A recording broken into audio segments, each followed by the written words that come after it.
విత్తనాలు రేపు వర్షాకాలం అయిపోయిన తర్వాత పెద్ద ఎత్తున మహాపాదయాత్ర కొన్ని వేల మందితో మన భద్రాద్రి కొత్తగూడెం మొదలుపెట్టి ఏటూరు నాగారం ములుగు మీద నుంచి హైదరాబాద్ దాకా కూడా పెద్ద ఎత్తున పాదయాత్ర చేయడానికి కూడా మేమంతా సిద్ధపడుతున్నాం అనేటువంటి విషయాన్ని కూడా ఈ యొక్క రాష్ట్ర కేంద్ర ప్రభుత్వాలకి నరేంద్ర మోడీకి అదేవిధంగా రేవంత్ రెడ్డి కూడా మేము తెలియజేస్తా ఉన్నాం.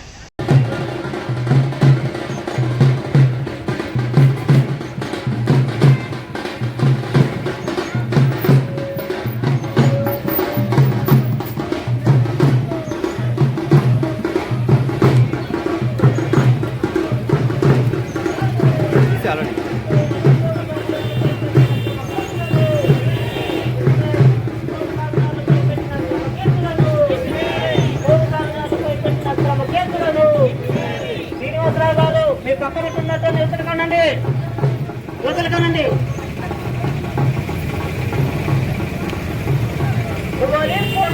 పట్టాలు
సాగులో ఉన్న కోడి భూములకు పట్టాలు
జిల్లా సిపిఎం పార్టీ ఆధ్వర్యంలో 3 హక్కుల చట్టం యొక్క అమలు తీరుపై ఈ ధర్నా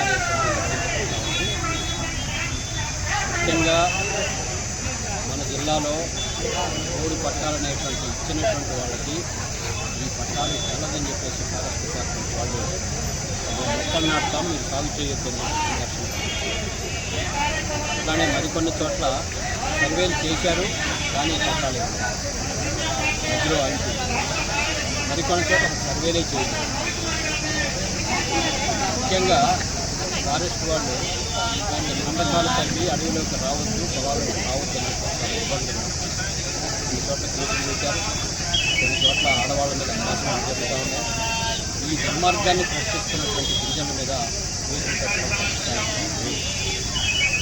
అట్లానే చట్టంలో 10 ఎకరాల వరకు ఈ కుటుంబానికి ఇవ్వచ్చు అని చెప్పే చట్టంగా ఉంటే మన జిల్లాలో ప్రత్యేకించి 4-5 ఎకరాలకు మించి కుటుంబానికి రాలేదు. ఆ వచ్చిన 4 ఎకరాల్లో కూడా మళ్ళీ సగం మేము ప్లాంటేషన్ చేస్తామని రావడం చాలా తగులుతో అన్యాయం. ఇది కాక అసలు రాజకీయంగా ఈ రోజున ఫారెస్ట్ డిపార్ట్మెంట్ని ప్రభుత్వం వినియోగిస్తుందా ఎందుచేతనంటే వీళ్ళు ముఖ్యంగా స్థానిక ఆదివాసులనే కాకుండా వలసాదివాసుల మీద పూర్తిగా దౌర్జన్యాలు చేస్తూ ఉన్నారు. ఇక్కడ పని చేసుకోవడం లేదు, వీళ్ళు బ్రతకొద్దన్న పద్ధతిలో వాళ్ళు చేస్తున్నారు. లేదు. సో ఈ స్థితిలో మనం ఈ ఫారెస్ట్ వాళ్ళు చేస్తున్న ఆపాలా, చట్టంలో పేర్కొన్నట్టుగా సర్వే చేయని వాళ్ళని సర్వే చేసి కుటుంబం ఎంత ఆక్రమణలో ఉందో అంత ఆక్రమణ 10 ఎకరాలకి మించకుండా పట్టా ఇవ్వాలని చెప్పేసి బీజేపీ ప్రభుత్వం వచ్చిన తర్వాత ముఖ్యంగా 2023లో అటవీ పరిరక్షణ పర్యావరణ చట్టం అని చెప్పేసి 23 చట్టం. ఈ చట్టంలో ఫారెస్ట్ రైట్స్ యాక్ట్లోనూ కానీ ఈసా చట్టంలో కానీ ఉండేటువంటి గ్రామసభ అధికారాన్ని కుదించడమే కాదు, మ్యాండేటరీ కాదంటున్నారు. గ్రామసభ తీర్మానం అక్కర్లేదంటారు. ఇది చట్టం యొక్క స్ఫూర్తి వ్యతిరేకం. చట్టంలో చాలా స్పష్టంగా గ్రామసభ యొక్క తీర్మానమే కీలకం. ఎక్కడ ఇవ్వాలా, ఎంత ఇవ్వాలా, భూమి వాళ్ళు ఎప్పటి నుంచి సాగులో ఉన్నారు గుర్తించాల్సింది గ్రామసభే. ఎఫ్ఆర్సీ కమిటీ, అట్లాంటి కమిటీకి ఈసా చట్టంలో ఉండేటువంటి గ్రామసభ అధికారులు కూడా ఈ చట్టం కొత్తగా వచ్చినటువంటి బీజేపీ చట్టం చేసేస్తూ ఉంది. పెనాల్టీని పెంచుతూ ఉంది. అసలు అడవిలోకి వెళ్ళడమే నేరంగా భావించేటువంటి సవరణల్ని తీసుకొచ్చింది. సో ఆ కారణంగా ఇక్కడ ఉండేటువంటి కాంగ్రెస్ ప్రభుత్వం కూడా మరి వారి కనుసరణలో నడుస్తుందా అనేటువంటి అనుమానం వచ్చేలా ఈ రోజున వాస్తవంగా కాంగ్రెస్ ప్రభుత్వం ఎన్నికల ముందు మొత్తం పోడు భూముల సమస్యని పరిష్కరిస్తామని చెప్పేసి మరి ఎన్నికల మేనిఫెస్టోలో ప్రకటించింది, విచారం చేసింది. మరి అట్లాంటి వాళ్ళు ఇప్పుడు సీతక్కతో సహా అనేక మంది మంత్రులై ఉన్నారు.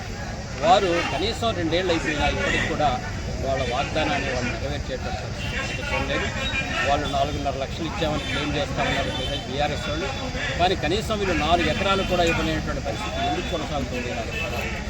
నిజంగానే మీరు బీజేపీ సవరణ చేసిన చట్టాన్ని మీరు అమలు చేస్తున్నారా అనేటువంటి వాటికి జవాబు చెప్పాలా. ఆ సవరణ చట్టం చాలా వ్యతిరేకంగా ఉంది గిరిజనులకి, మూడు హక్కుల చట్టానికి. సో దాన్ని అమలు చేయకుండా తిరస్కరించాలి. చాలా రాష్ట్రాల్లో జరుగుతూ ఉంది, కానీ కాంగ్రెస్ పాలిత రాష్ట్రమైనటువంటి తెలంగాణలో మాత్రం జరగడం లేదు. ఎందుకంటే సమస్య యొక్క తీవ్రత కూడా ఇక్కడ ఎక్కువగా ఉంది. అందువల్ల ఇక్కడ జరిపి తీరాలి, ఇది మీ వాగ్దానం. కాబట్టి కాంగ్రెస్ ప్రభుత్వానికి విజ్ఞాపన ఏమిటంటే మీరు తక్షణం ఈ ఫారెస్ట్ హెరాస్మెంట్స్ ఆపి భూములు పంపిణీ అనేటువంటి ప్రక్రియను పూర్తి చేయండి. ఆ ప్రక్రియ పూర్తి కాగా మిగిలిన భూములు ఏదైనా తగాదాలు ఉంటే అది ఎవరికనేటువంటి దాన్ని చట్టరీత్యానే పరిష్కారం చేసుకోవచ్చు. కాబట్టి ఈ 2 డిమాండ్ల మీద ఈరోజు ధర్నా సిద్ధాన్ని పెట్టాం. ప్రభుత్వం దీన్ని వినకపోతే మళ్ళీ బీఆర్ఎస్ ప్రభుత్వం మీద ఎట్లాంటి పోరాటాలు అయితే చేశామో బంధువుల దాకా వెళ్ళింది అనుభవం. ఇప్పుడు కూడా అక్షరావుపేట నుంచి ఆదిలాబాద్ దాకా మేము బంద్ చేసేదానికి కూడా సిద్ధం. అందుకని ప్రభుత్వం వీటన్నిటి దృష్టిలో పెట్టుకొని ఈ చట్టాన్ని అమల్లో తగిన చర్యలు తీసుకోవాలని చెప్పేసి నేను కోరుతున్నాను.